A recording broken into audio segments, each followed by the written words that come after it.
শেষবারের মতন অবশেষে রায়কে কেবিনে দেওয়া মাত্রই দেখা করার জন্য আগ্রহ প্রকাশ করলো ডক্টর সুভদ্রার কাছে অনির্বাণ। হ্যাঁ বন্ধুরা, ভিডিওতে লাইক দিতে দিতে এখন এই মুহূর্তে গেলে ডক্টর সুভদ্রা বলতে লাগছে, কী ব্যাপার মিস্টার অনির্বাণ স্যার, এতদিন ধরে আপনি যে সন্তানের জন্য অপেক্ষা করে চলেছিলেন, এখন অবশেষে সেই সন্তান আপনার সামনে, আপনি এখনও পর্যন্ত আপনার সন্তানকে কেন আগলাচ্ছেন না বলুন তো? এখন থেকে তো আপনাকে নিজ একা হাতেই সামলাতে হবে, এই লড়াইটা কিন্তু আপনাকে একাই লড়তে হবে, কারণ এখন আর আপনার পাশে আপনার স্ত্রী নেই।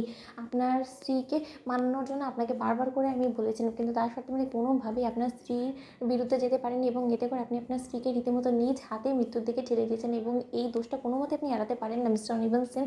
এবার আপনি আপনার আমানত সামলান। ঠিক সেই মুহূর্তে অনির্বাণ যখন বলতে থাকে যে ডক্টর সুভদ্রা, আমি শেষবারের মতন রায়কে দেখতে চাই একবার। অন্যদিকে ডক্টর সুভদ্রা বলতে থাকে যে মৃত মানুষের সঙ্গে দেখা করে আপনি কী বা করবেন বলুন তো? ঠিক আছে, আমি অন্য একটা কেবিনে রায়কে শিফট করছি, আপনি বলছেন সেখানে গিয়ে ওকে শেষবারের মতন দেখে নেবেন এবং এর পরপরই আপনারা ওকে নিয়ে এখান থেকে বেরিয়ে যাবেন। ঠিক সেই মুহূর্তে রায়ের কাছে যাওয়া মাত্রই যখন সেই নিথর দেহটাকে নিয়ে অনির্বাণ আঁকড়ে ধরে অঝরে কাঁদতে থাকে, ঠিক সেই মুহূর্তে স্রোত সেখানে গিয়ে বলতে থাকে যে এখন আর কেঁদে কী লাভ বলো তো, শুধু শুধু এই নিথর দেহটাকে আরও বেশি কষ্ট দাও। এর থেকে বরঞ্চ অনির্বাণ দাদাভাই, তুমি যেটা পেয়ে গেছো, তুমি তোমার আমানত বুঝে নিয়ে এখান থেকে চলে যাও। আমরা আমাদের মতো করে, যে মা নিজের সন্তানকে হারিয়েছে, যার কোল খালি হয়েছে, যে বোন তার বোনকে হারিয়েছে, তারা তাদের মতো করে নিজেদের শোকটা ঠিকই কাটিয়ে নিতে পারবে। তুমি আমাদেরকে নিয়ে এত ভেবো না, যাও বরঞ্চ অনির্বাণদা, তুমি উল্লাস করো, যাও।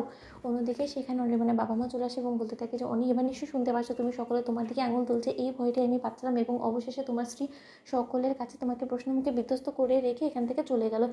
এবার কি হলো তুমি বুঝতে পেরেছো? এবার নিশ্চয়ই ওরা সকলে থানা পুলিশ করবে। অন্যদিকে স্রোত বলতে থাকে যে না না আন্টি, থানা পুলিশের ভয় আপনি পাবেন না, কোনো মতে আমরা সেই কাজ করবো না, কারণ রায় দিদিভাই যাওয়ার আগে আমাদেরকে যে দায়িত্বটা দিয়ে গেছে, সেই দায়িত্বটা আমাদেরকে হাড়ে হাড়ে পালন করতে হবে। এবং একটা কথা নির্বান্ধ আমি তোমাকে বলে দিচ্ছি, তোমার যদি কোনো রকম কোনো সমস্যা হয় রায় দিদিভাইয়ের এই শেষ চিহ্নটাকে আগলে রাখতে, কারণ তুমি তো অবশ্যই নিজের জীবন নিয়ে ভাবে এবং তুমি নিজের জীবনে স্বার্থপর হতে গিয়ে তুমি এমনটা হতে পারে যে তুমি তোমার জীবনে নতুন করে কারোর সঙ্গে শুরু করার কথা ভাবতে পারো। তাই আমি তোমাকে বলে রাখছি, তুমি বরঞ্চ তোমার সন্তানটাকে আমার হাতে তুলে দাও। অ্যাটলিস্ট রায় দিদিভাই শেষ চিহ্ন বলে ওর মুখের দিকে তাকিয়ে হলো তো আমার মাটা অন্তত বেঁচে থাকতে পারবে, নয়তো বা দুটো মেয়েকে একসঙ্গে হারিয়ে তো আমার মা রীতিমতো পাগলে পরিণত হয়ে যাবে। আমার মাকে কী করে বাঁচিয়ে রাখবো বলো তো? তার থেকে বরঞ্চ রায় দিদিভাইয়ের এই শেষ চিহ্নটাকে আমাদের হাতে তুমি তুলে দাও। অন্যদিকে অনির্বাণ বলতে থাকে যে না, কোনো মতেই না, আমি রায়ের শেষ চিহ্নটাকে চিরকাল আমার কাছে আগলে রাখবো এবং আমি এটা কাউকে দেবো না। তোমরা কি মনে করছো যে রায়ের মৃত্যুর জন্য আমাকে দায়ী করলেই হয়ে যাবে? রায় মরেনি এবং রায়কে যে করেই হোক না কেন পৃথিবীতে বাঁচিয়ে রাখতেই হবে এবং তার জন্য যা যা কোনো সে সব কিছু আমি করবো।